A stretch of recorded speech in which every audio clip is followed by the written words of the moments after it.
Hey y'all, it is the opening of this vlog. I am reading Capri by Jacquel J. It does have a rose on the cover in the form of a tattoo. Y'all, this is 314 day. I am wearing my Cardinals gear. If you are not a St. Louis native, let me tell you, 314 is our national area code and it's a really big deal for us today, specifically because it's a Saturday. So I'm going to be around the city, try to find some things to do. And I'm going to be honest, I was very worried about like what I would get into, because I'm going to have to do it alone. My best friend was supposed to come in town. That got canceled. My other best friend is working. And then some other people that I know are also working. So I might have to venture the city alone. And it's a perfect tie-in to this book because our female main character's name is Capri. Capri is the final sibling in the Delgado series in Jacquel's universe, and she is the baby of the bunch. She is the only girl, and for her entire life she has felt like she has always had to have her position in adjacent to someone. She is Capone and Capadonna's sister. She was Naheem's wife, Kincaid's girlfriend. She was always something in relation to someone else. And so she took a year to go fly and travel and find out who she was as an individual, live life for her, be able to stand on her own 2 feet. And for me, I resonate with like the fear of doing something alone, of being able to stand out there and not know anyone, walk into an establishment and have to kind of stand on your own 2 feet. And so like reading this book today had me contemplating, okay, girl, you can do it. Capri did it. She did it in Singapore. Like, you're in your hometown. You'll be fine. So let's see what I can get into. I'm about to go into the Novel Neighbor, which is our local indie bookstore that we know and love, to pick up my pre-order of The Close-Up, which was Kennedy Ryan's novella from her Score and Reel book, the Renaissance series or something like that. My local indie bookstore was a participant in this, and so she has some special editions here, and I believe that they are signed. So let me just go in and grab that, and I'll come back and let you see it.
Okay, so I have secured the goods. Look at how gorgeous she is. And I was correct. It is signed.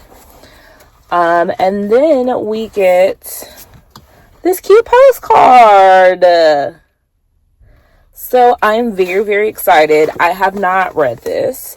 I have also pre-ordered Score from the Novel Neighbor and The Art of Scandal. So when those come in, you all know I will be doing a haul. But I've secured this. This has already got my day looking up. I'll come back to you with more information soon. Okay, I am here to give y'all a check-in. I am halfway through Capri. Really what that means is I finished Capri 1 and now I'm about to jump into Capri 1.5. Now, if you are reading or have heard of the Delgado series, whether it be Delgado's, Infernal Gods, or the Caselli series, you will know that what Jacquel J has started to do is she has them coming out in increments. So there's like a 1, a 1.5, a 2, a 2.5, continuing so on and so forth. It's honestly because her fans, myself included, are really, really thirsty for these books. Like, she is releasing them like a semi-automatic. However, she can only write so quickly before people are consuming them and devouring them and asking for more. So to help with the audiobook narration and to help with the publishing release, she started to split them up. And one thing about Jaquel J, when she splits them up, baby, the cliffhanger is going to leave you hanging by your fingernails. Not even the fingertips. Like, the fingertips gives you too much of a grip. She wants you and your pinky to be holding on by the nail.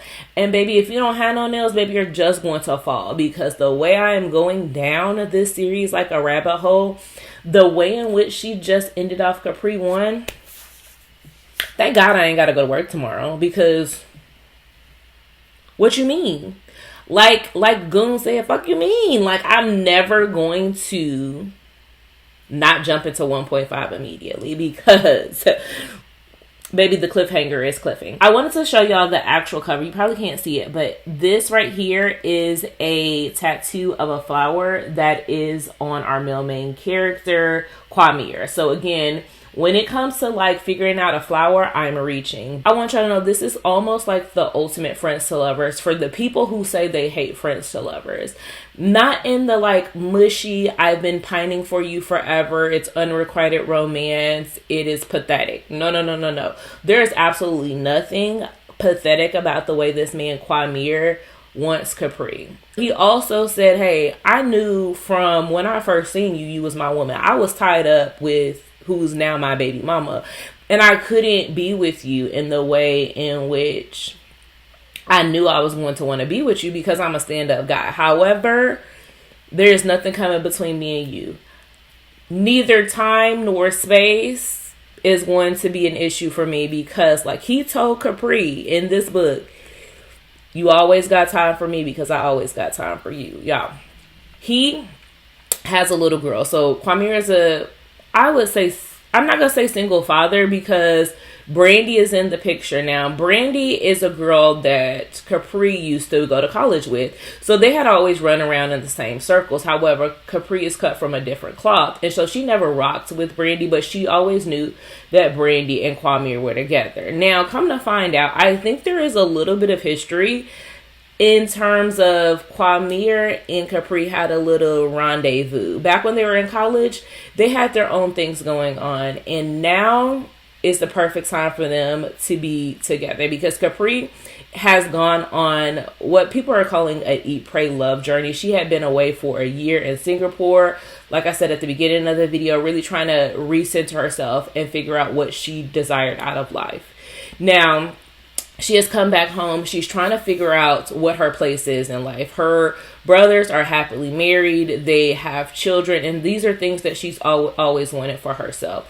So she comes back and she's like, the one person that has been holding me down, that has always supported me is Quamir. And I just want to see where our relationship can go.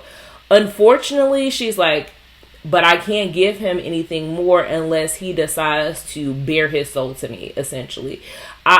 Capri has been in relationships with men that either took and then took her for granted, or would know everything about her, but she was never allowed to be included into their world. And so she has some reservations about being with men, and she's starting to see those same things with Quamir. She's like, how am I your best friend, but I don't know who your mother is?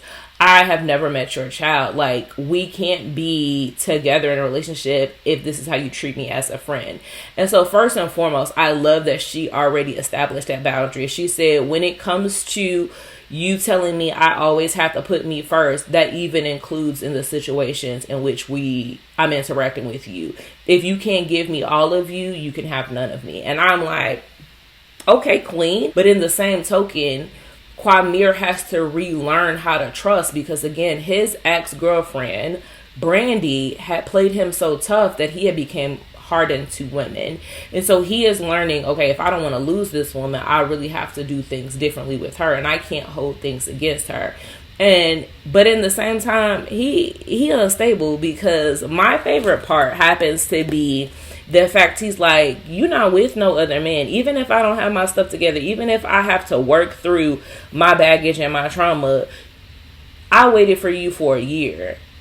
We together. Like, I have reserved myself for you. You are my woman.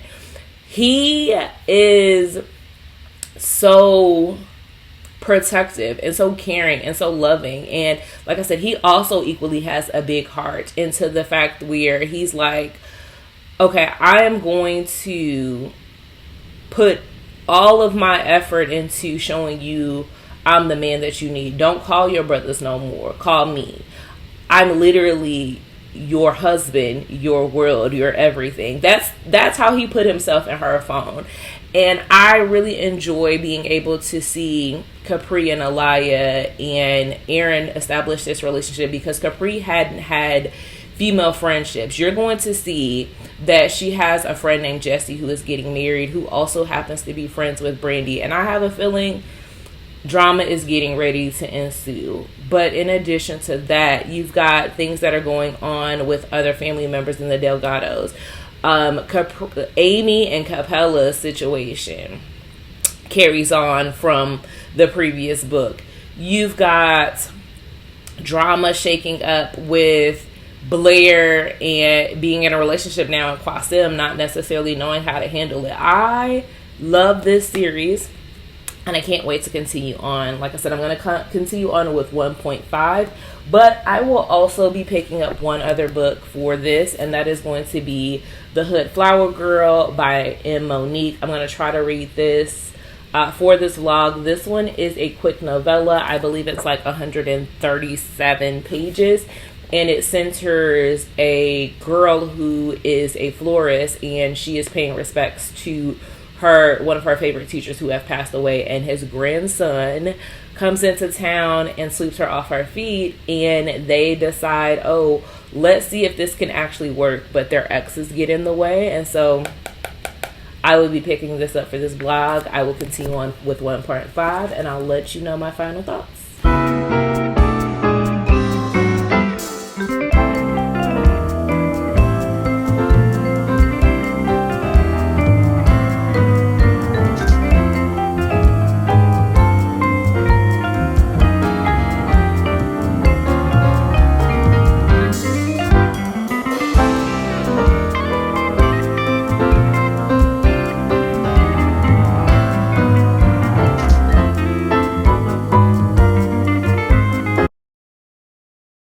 Okay, it's time to wrap up this video, and I come here to let you know I did finish The Hood Flower Girl. And before I jump into this one, let me let you know, immediately after finishing this one, I picked up The Unhinged Best Man. Now, this is a duet. These two novellas do go with one another.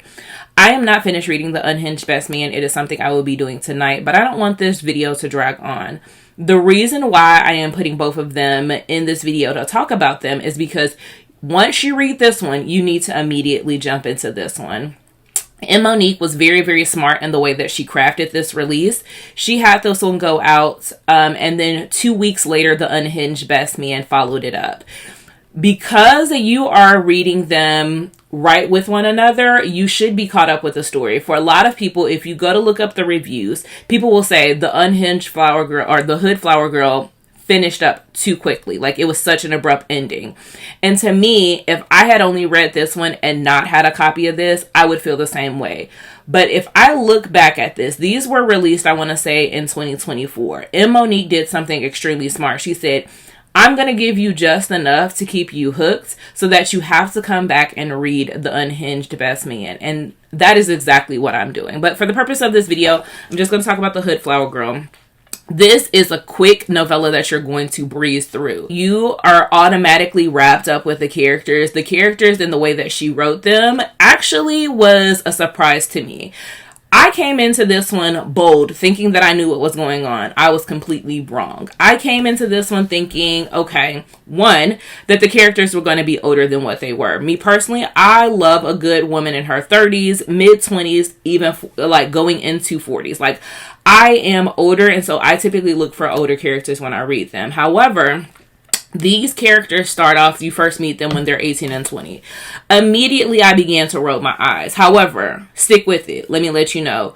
The downside of this novella is very quick, but it goes at a rapid pace. It's a little bit jarring in how she quickly gets from ages 18 and 20 to ages 26 and 28. However, hang in there because you get quickly invested into these characters. The other thing that surprised me was I came into this thinking of preconceived notions about all of the characters.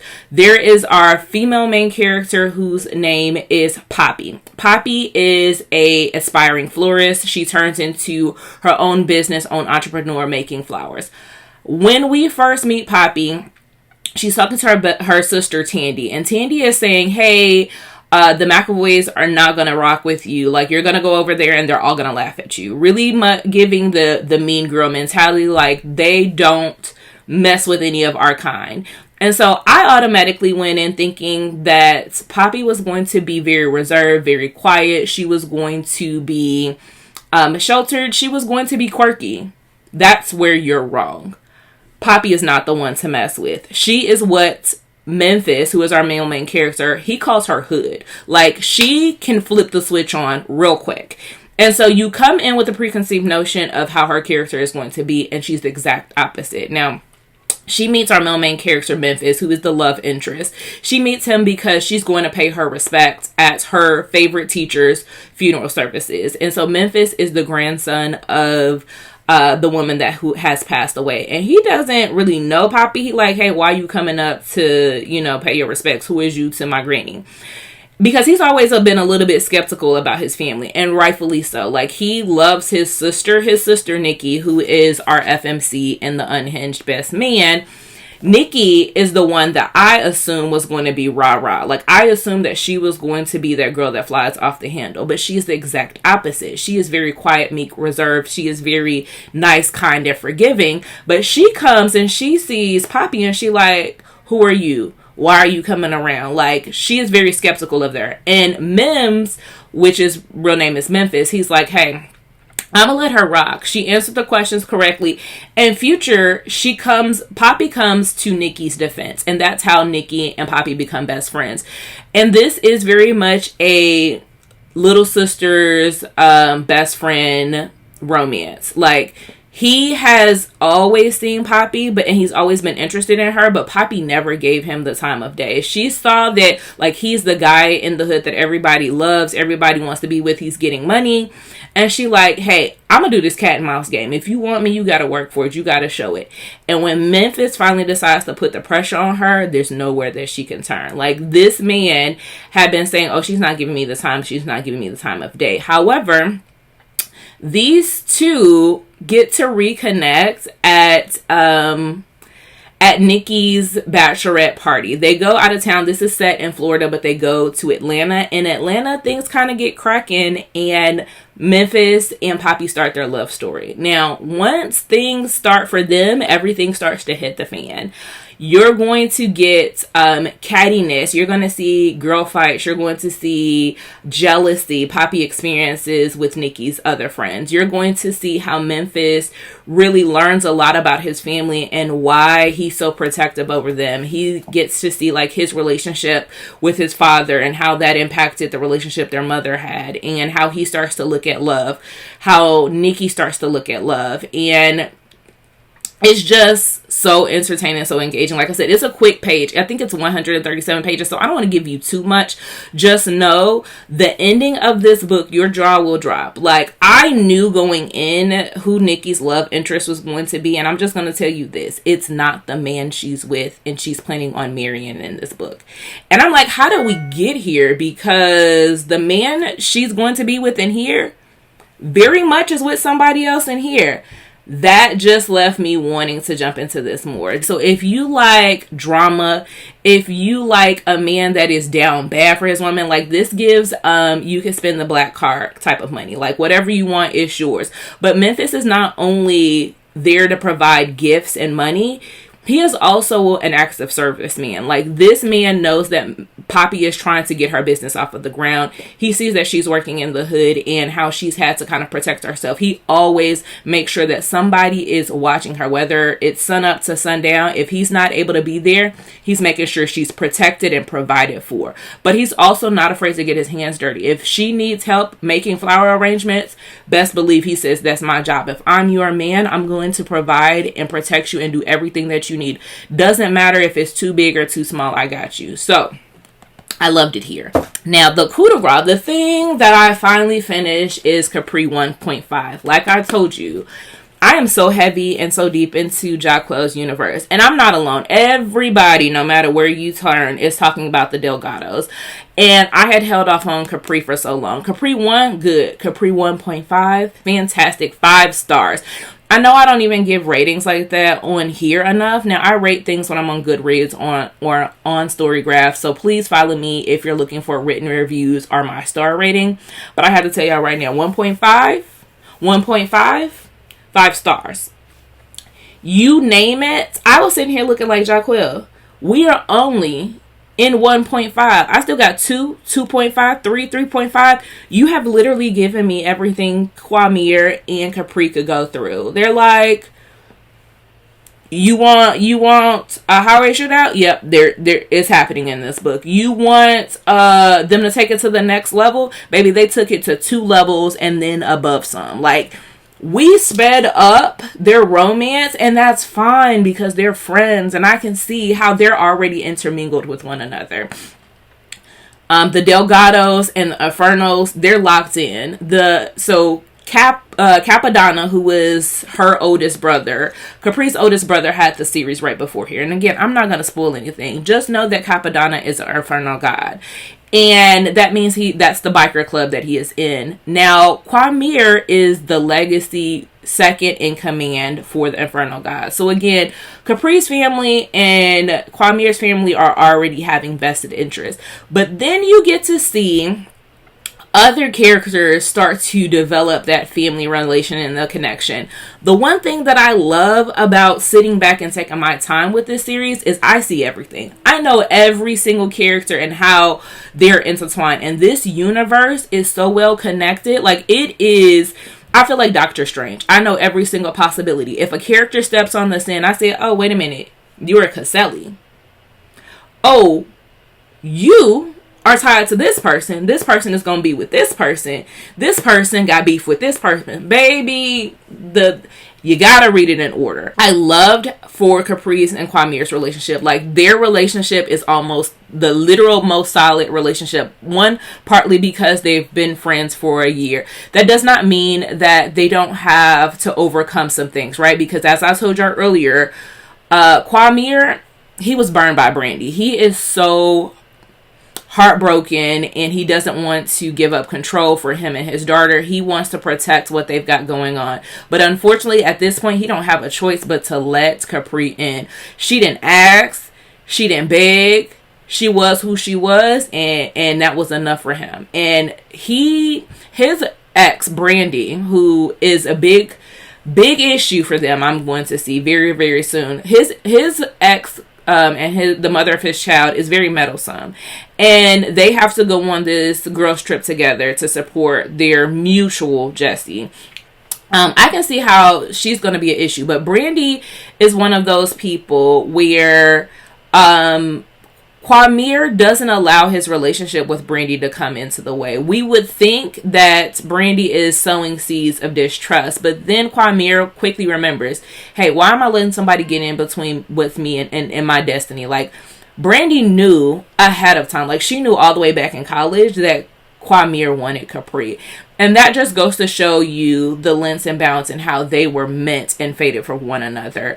But again, they have to go through their trials and tribulations just like anybody else. Please be mindful that there is a lot of trigger warnings in this book. Obviously, there's violence every 2 seconds. But there is also trigger warnings for Alzheimer's, so be mindful of that. There's trigger warnings for abortion. There is trigger warnings for infidelity. There is a lot that's going on here. But when I say that Jacquel handles it with care, and she reaches far back to go pick up some characters. At the end of the book, the last cliffhanger I had, my jaw was on the floor. I said, this one character came back again. This character is like a cockroach. The character will never be sick. We will never be rid of her. I'm hoping by the time the end of the Capri series goes, I'm like, yeah, let's be done. Because if I see this person's name pop up on my screen or is in my ears one more time, I'm going to scream. But I love that about Jacquel J. She said, hey, don't forget anybody. You need to make sure that you're checking off the list. Everybody needs to be 6 feet under the dirt in order for me to be done with them. Because if they not, they coming back and they're wreaking havoc. And vice versa. Let me tell you, if you thought a character was going to just be a meaningless character in this story, I say, now I may not be the brightest in the bulb, but like, I see what you're doing, Jacquel, and I'm here for it. Like, I see why the girls are so addicted to your writing, because they're saying, hey, this person popped up on the screen, do they get a book? This person is related to this person, do they get a book? And let me let you know, she is feeding us, and I am plump as a Christmas turkey. I don't want to give too much away from this, because again, it is the 3rd set in her universe, and we've got so many more to go. I don't want to tell y'all too much. Just know I'm locked and loaded and ready to ride. That being said, leave me a flower emoji. Obviously, the themes were flower. I want to thank Becky for bringing up this theme. I want to thank Monica from Part of This Book Addict. I want to thank Jen. They also have some reading vlogs for flower tropes, so I'm going to link them down below. Tell me if you have started Jacquel J series or if you have read from M. Monique, and I'll talk to y'all later. Bye.